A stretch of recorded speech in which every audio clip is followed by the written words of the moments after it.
Chapter 8, When Ready. Echoes of the Broken Crown. Chapter 8, When Ready. Elara. The realization arrived gradually, which, in hindsight, suited it. Nothing about her relationship with Arjun had happened quickly. Not trust. Not friendship. Not affection.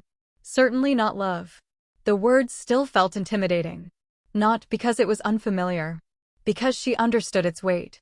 At 16, she had imagined love as certainty. At 24, she knew better. Love was not certainty. It was choice. Repeated. Intentional. Built through ordinary days. The understanding came during a routine council session. Nothing significant happened. No crisis. No emotional conversation. No dramatic moment. Arjun simply disagreed with her. Politely. Respectfully. Publicly. And after 20 minutes of discussion, she realized he was correct. The discovery irritated her. Mostly because it happened with annoying frequency. Yet as she watched him explain his reasoning to the council, another thought surfaced unexpectedly. She admired him. Trusted him. Enjoyed his company. Missed him when he traveled. Valued his opinions. Felt safer around him than around almost anyone else. The conclusion became increasingly difficult to avoid. By the end of the meeting, she stopped trying. Arjun. The letter waiting on his desk carried Elara's seal. Unusual. They normally spoke in person. Curious, he opened it.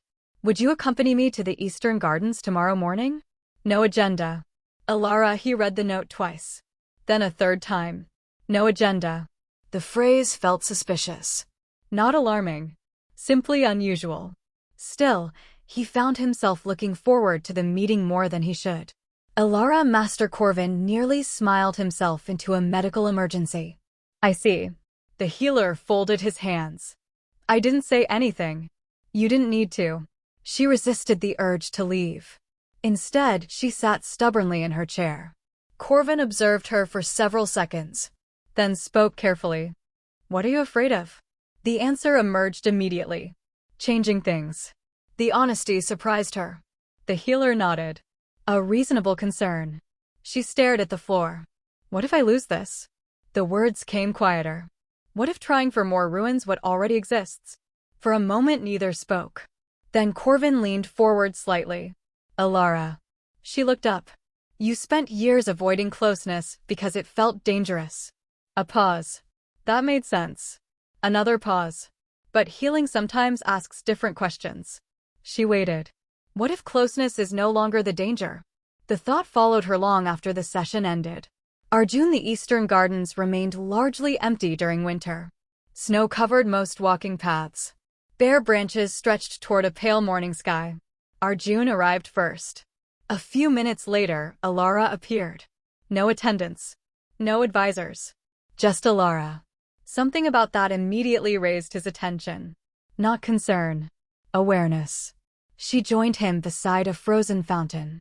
For several moments they simply walked. The silence felt thoughtful rather than awkward. Eventually she spoke. I had a conversation with Corvin. There it was. The real reason. Arjun nodded. Dangerous. A faint laugh escaped her. Usually. The sound faded. Then she grew serious again. He asked what I was afraid of. Arjun listened. Carefully. He said healing changes the questions we ask ourselves.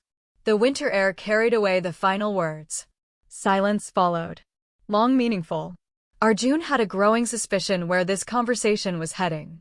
He refused to assume. Some moments deserved patience. Elara. Her heart was beating too fast. Annoyingly fast. She was a regent. Had negotiated treaties. Managed rebellions. Faced assassination attempts. Yet this felt infinitely more difficult. Because this mattered. Not politically. Personally. The distinction made everything harder. She stopped walking. Arjun stopped too. Waiting. Giving her space. Always. The consistency of it nearly unraveled her courage. I spent a long time believing I had nothing left to give. Her voice sounded calmer than she felt. I thought caring about people only created opportunities to lose them. A pause. The memories hurt less now. Still hurt. Less. I don't think that anymore. Arjun remained silent. Listening. Not rescuing. Not interrupting. Just listening. Exactly as he always had. The realization steadied her. So she continued. I trust you. A small smile touched his face. I know. The answer warmed something inside her. Because it wasn't arrogance. Just certainty built over time. She took a slow breath. Then another. And finally said the truth. I think I've fallen in love with you. The words entered the winter air. Simple. Honest. No grand declaration. No dramatic speech. Just truth. For a moment neither moved.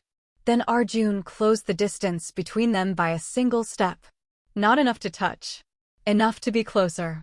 His eyes never left hers. Elara. The way he said her name made her chest ache. In a good way. I love you too. The answer arrived immediately. Without hesitation. And somehow that felt more meaningful than anything else. Not surprise. Not confusion. Recognition. As though both had simply reached the same destination. Arjun, the silence afterward felt oddly peaceful. Neither rushed to fill it. Neither seemed interested in dramatic declarations. The important thing had already been said. Eventually Elara laughed softly. What happens now? The question made him smile. Now. She nodded. Now. Arjun considered it. Then answered honestly. I think we continue. A faint frown. That's not very romantic. It wasn't meant to be. The smile returned. Larger this time. Because she understood. Continue. Not transform overnight. Not become different people. Continue. The same trust. The same respect. The same patience. Simply with greater honesty. Elara, several weeks passed before anything else changed. Deliberately. Neither wanted to rush. Neither needed to. The relationship had already spent nearly a year becoming what it was. There was no reason to sprint now. They talked. Walked. Worked. Argued occasionally about policy. Agreed occasionally about books. Life continued. One evening, they sat together in a quiet palace sitting room after a particularly exhausting council session. The conversation drifted naturally. As always. Then gradually faded. Silence settled. Comfortable. Warm. Safe. Elara looked toward him. Arjun noticed. Their eyes met. Neither looked away. A question existed there. Not spoken. Offered. Waiting. May I kiss you? Arjun asked quietly. The question made her smile immediately. Not because it was unexpected. Because it was him. Always asking. Always making space for choice. Yes. The answer came without hesitation. This time she closed the distance. The kiss was gentle. Brief. Not overwhelming. Not transformative. Simply real. When it ended, neither rushed to speak. Neither seemed interested in pretending it had changed the world. It hadn't. The world remained exactly the same. The difference was smaller. And somehow more important. They had chosen each other. Freely. Without pressure. Without rescue. Without illusion. Just two people who had spent a year learning how to trust. And decided they wanted to continue doing so together. End of chapter 8.